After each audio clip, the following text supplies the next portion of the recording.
रसिक श्रोते हो नमस्कार. माझा पिंड तसा कविता लिहिण्याचा. पण मध्यंतरी मलाही एखादी कथा लिहावी असं वाटलं आणि पिकलेलं पान ही कथा मला सुचली आणि जसजशी ती मला सुचली मी लिहित गेले. शेवट लिहिताना माझ्या अंगावर शहारे आले होते. माझं मलाच आश्चर्य वाटलं. हॅपी एंडिंग आणि आनंद देणाऱ्या गोष्टी मला आवडतात. पण माझी पहिलीच कथा मला तर दुःख देतच होती. पण ज्यांनी ती वाचली किंवा ऐकली त्यांनाही ती दुःखच देत होती. मी ही कथा माझ्या आवाजात रेकॉर्ड करून व्हॉट्सॲपवर फॅमिली ग्रुप तसेच काही ओळखीच्या ग्रुपमध्ये शेअर केल्यावर सगळ्यांनी खूप कौतुक केलं. पण माझ्या शाळेतील मित्रमैत्रिणींच्या ग्रुपमधून आलेली प्रतिक्रिया प्रॅक्टिकल होती. त्यांच्या मते कथा निराशावादी वाटली. त्यांची अपेक्षा होती की मी माझ्या मूळ स्वभावाच्या विरुद्ध ही कथा लिहिली आहे. मलाही त्यांचं हे मत पटलं आणि थोडेफार बदल करून एक सकारात्मक विचार देण्याचा प्रयत्न केला. खूप छान प्रतिक्रिया मिळाल्या आणि मला मानसिक समाधान मिळाले. याआधी यूट्यूब चॅनलवर मी पिकलेलं पान ही कथा शेअर केलेलीच आहे. पण आता ही जी कथा आहे ती शेवटपर्यंत नक्की ऐका, कारण ह्या कथेचा शेवट थोडासा वेगळा केलेला आहे, सकारात्मक विचार देणारा केलेला आहे. तर तुम्हाला ही कथा ऐकल्यावर कसं वाटलं, म्हणजे ही कथा कशी वाटली ते नक्की मला सांगा. तुमच्या प्रतिक्रिया जाणून घ्यायला मला आवडेल. कथेचं नाव पिकलेले पान. झाडाची सर्व पाने पिकलेली होती आणि टपाटप गळून पडत होती.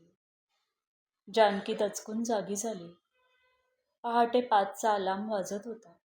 तो बंद करून ती तडक खिडकीपाशी गेली. तिने खिडकी उघडताच थंडगार वाऱ्याची झुळूक आत आली. अंधार असल्याने मागच्या आवारातील दिवे लागलेले होते. पण चष्मा लावून नीट पाहताच तिला झाडावर एक पिवळे पान दिसले. तिच्या काळजात धस्स झाले. तिला वाटणाऱ्या भीतीमागचे कारणही तसेच होते. लग्नानंतर जानकी जेव्हा या घरात आली तेव्हा तिच्या सासूबाईंनी एकदा तिला आपल्या खोलीत बोलावून या झाडाबद्दल सांगितले होते. या झाडावरची सगळी पाने शक्यतो हिरवीच असतात. एखादे पान कधीतरी पिकते, पिवळे पडते आणि 2-4 दिवसात गळून पडते. परंतु त्याचबरोबर त्यांच्या परिवारातील एका व्यक्तीचा मृत्यू होतो. सासूबाईंच्या या बोलण्यावर जानकीचा प्रथम विश्वास बसला नाही. पण तिच्याही खिडकीतून ते झाड दिसत असल्याने सासू आणि सासऱ्यांच्या आणि तिच्या पतीच्या म्हणजेच वसंताच्याही मृत्यूपूर्वी आलेल्या पिवळ्या पानांची ती साक्षीदार होती. आणि आज परत एकदा एक पिवळं पान दिसलं होतं. 69 वर्षांची जानकी आता आपल्याही निरोपाचा क्षण जवळ आला आहे हे जाणून कासावीस झाली होती. 24व्या वर्षी लग्न होऊन ती सासरी आली होती. वसंता तिच्याहून 3 वर्ष मोठा होता. याच घरात तिचा संसार फुलला होता.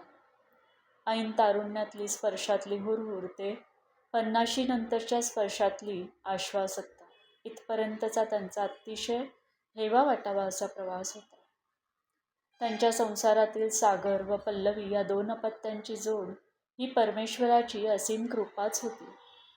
सागर बँकेत फायनान्स डिपार्टमेंटमध्ये चांगल्या पोस्टवर कार्यरत होता, तर पल्लवीने कॉम्प्युटर सायन्सची डिग्री घेतल्यावर योग्य स्थळ सांगून आल्याने ती तिच्या सासरी सुखात नांदत होती. सगळं कसं दृष्ट लागण्यासारखंच. वसंता 65 वर्षांचा झाला. सासू सासरे जाऊनही आता खूप वर्ष झाली होती. सागरचं लग्न सुमनबरोबर होऊन 8 वर्षे उलटून गेली होती.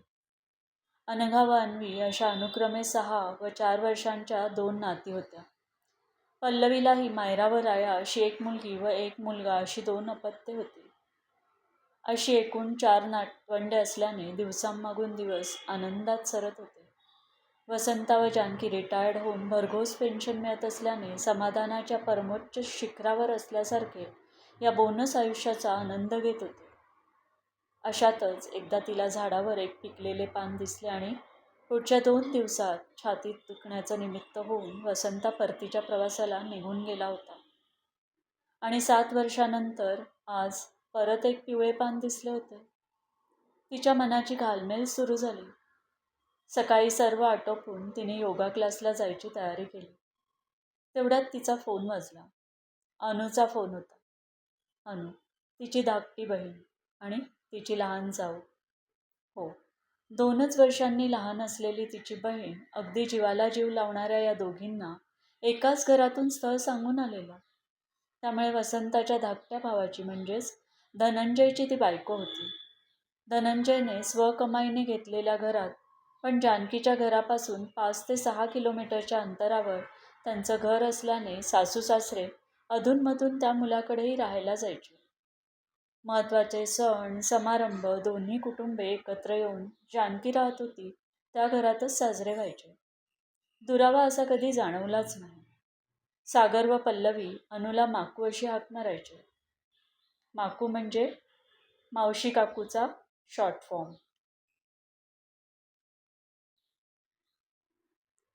अनुला हे माकू हे नाव भारी आवडायचं. तर अनुचा फोन आल्याने तिने तो पटकन घेतला आणि अनु काही बोलायच्या आधी जानकीच बोलली. अगं अनु, बरं झालं तू फोन केलास. मला तुझ्याशी महत्त्वाचं बोलायचं आहे. अनु म्हणाली, अगं हो हो, थोडा श्वास तर घे. मीही तुला आज संध्याकाळी भेटूया का हे विचारायलाच फोन केला आहे. पण काय महत्त्वाचं सांगायचं आहे तुला? संध्याकाळपर्यंत धीर धरवणार नाही बाई मला. तू आत्ताच सांग. जानकीलाही अनुजवळ मन मोकळं केल्याशिवाय राहवत नसे. ती म्हणाली, अनु, झाडावर पिवळं पान दिसतंय ग. आता मी काही जगत नाही. हे ऐकताच अनुलाही आतून हल्ल्यासारखे झाले. तरी उसने अवसान आणून ती म्हणाली, अगं ताई, अजून 25 वर्ष तरी तुला काही होणार नाही बघ. अगदी नेमाने योगा करतेयस, पथ्य पाळतेयस. माझंही आयुष्य तुला लागेल बघ. हे ऐकून जानकी ओरडलीच. गप्प बसा अनु, काहीतरीच काय बोलतेस? बरं, तू संध्याकाळी 5 वाजता नेहमीच्या बागेत ये, तिथेच भेटू. अनु म्हणाली, हो नक्की भेटू. जास्त विचार नको करूस त्या पिकलेल्या पानाचा. चल, ठेवते फोन. स्वयंपाकीण बाईंना सूचना द्यायच्या आहेत. भेटू मग म्हणून जानकीने फोन ठेवला. आज योगा क्लासमध्ये जानकीचं मन लागत नव्हतं. राहून राहून मनात निर्वाणीचे विचार येत होते. अशा विचारातच ती घरी आली. दुपारी वामकुक्षी झाल्यावर तिने सहज खिडकीबाहेर नजर टाकली. पिकलेलं पान अजूनही तिथेच होतं. आता आपल्यासकटच ते जाणार याची तिला खात्री झाली. संध्याकाळचे 4 वाजले होते. सुमन ऑफिसमध्ये आणि अनघा व अन्वी शाळेत होत्या. सागर आज ऑफिसमधून लवकर येऊन घरी त्याच्या खोलीत ऑफिसचं काम करत बसला होता. संध्याकाळी सुमन आल्यावर ती दोघं एकत्रच चहा घेत. जानकीला मात्र लवकर चहा प्यायची सवय होती. तोंडावर पाणी मारून ती चहा घ्यायला खोलीबाहेर आली. 5 वाजता अनु भेटणार होती. चहा पीत असतानाच खोलीत मोबाईल वाजत असल्याचा आवाज आला. अनुचाच असेल, आता भेटण्याविषयीच असेल. चहा संपवून करते तिला फोन असा विचार करून ती चहाचा घोट घेऊ लागली. तेवढ्यात सागर घाईघाईने त्याच्या खोलीबाहेर आला. आई, लवकर चल, आपल्याला निघायचंय. काय रे, काय झालं? जानकीच्या मनात शंकेची पाल चुकचुकली. आई, धनंजय काकांचा फोन आला होता. माकूला हॉस्पिटलमध्ये नेलंय. तिला श्वास घ्यायला त्रास होत होता. काय? जानकीची धडधड वाढली. अगं आई, घाबरू नकोस. तुला माहीत आहे ना, काका आणि सुजय माकूला किती जपतात. साधी शिंक आली तरी डॉक्टरांकडे नेतात तिला. तू ये बाहेर, मी गाडी काढतो. आपण निघूया. जानकीला काही सुचेना. ती फोन आणायला खोलीत गेली. धडधडत्या छातीने तिने खिडकीबाहेर पाहिलं.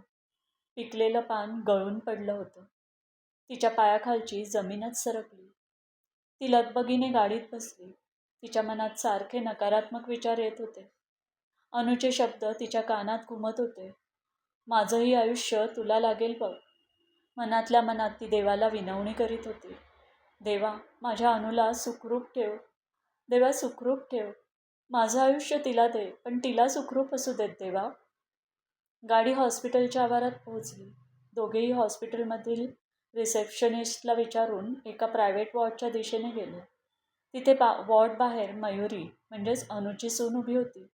धनंजय व सुजय डॉक्टरांना भेटायला गेले होते. मयुरीला पाहता जानकी पटापट पावले टाकत तिच्यापाशी आली आणि तिने मयुरीला विचारले, कशी आहे ग अनु? अचानक काय झालं तिला? अहो काय सांगू काकू, किती वेळा आईंना सांगितलंय तेलकट तुपकट खाऊ नका. तरी स्वयंपाकीण बाईंना सांगून आज सकाळी नाश्त्याला बटाटेवडे बनवून घेतले. दुपारी मिरचीचा ठेचाही खाल्ला. या सगळ्याचा परिणाम जो व्हायचा तोच झाला. मी कार्यालयातून दुपारी 3 वाजता घरी आले तेव्हा बाबा घाबरून खोलीबाहेर येताना दिसले. मला पाहताच ते म्हणाले, मयुरी बघ ना अनु कसं करतेय, तिला नीट श्वास घेता येत नाहीये. मी आईंना थोडं पाणी प्यायला दिलं आणि सुजयला फोन करून हॉस्पिटलमध्येच यायला सांगितलं. मी व बाबांनी आईंना हॉस्पिटलमध्ये आणलं. डॉक्टरांनी इंजेक्शन दिलं आहे, झोपल्या आहेत त्या आता. डॉक्टर काय म्हणत आहेत मयुरी? सागरने विचारले. तेवढ्यात धनंजय व सुजय तिथे आले. त्यांच्या चेहऱ्यावर चिंतेचे भाव नव्हते, तर हायसे वाटल्यासारखे त्यांचे चेहरे वाटत होते. त्यांनी येताच जानकीकडे आश्वासक दृष्टीने पाहून सगळे नीट असल्याची ग्वाही त्यांनी दिली. सागरने काकांना व सुजयला परत तोच प्रश्न विचारला, काय म्हणाले डॉक्टर? सुजय म्हणाला, डॉक्टर म्हणाले ॲसिडिटी वाढल्यामुळे आईला श्वास घ्यायचा त्रास झाला.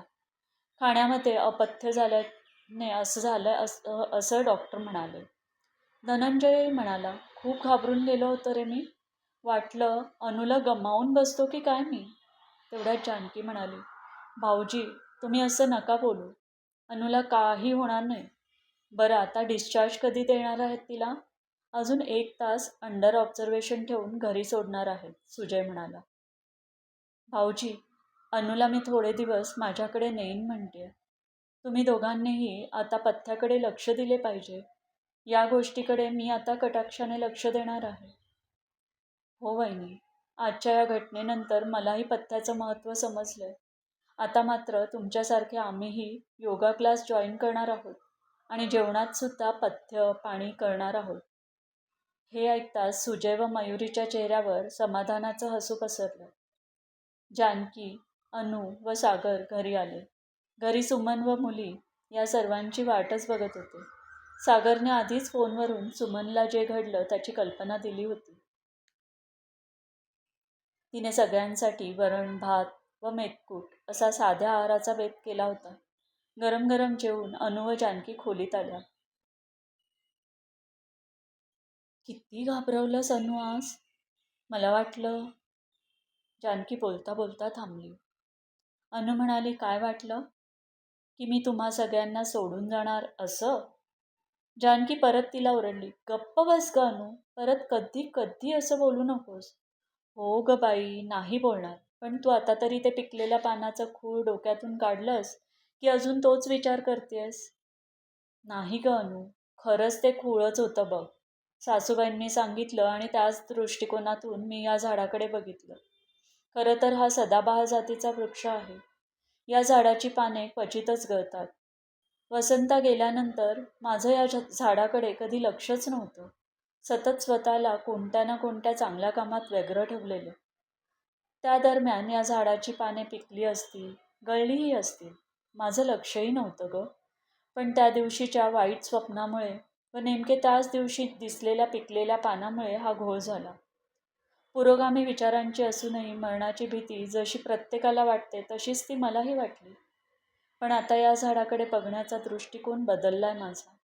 हे झाड जसे सदाबहार आहे तसेच मीही स्वतःला सदाबहार ठेवेन आणि माझ्या आसपासच्या माणसांनाही मी सदाबहार जगायला शिकवेन. जानकीच्या चेहऱ्यावरचा दृढनिश्चय बघून अनु आनंदाने म्हणाली, ये हुई ना बात. जानकी म्हणाली, चला आता झोपूया, उद्या लवकर उठून योगा क्लासला जायचंय. अनु म्हणाली, हो नक्कीच.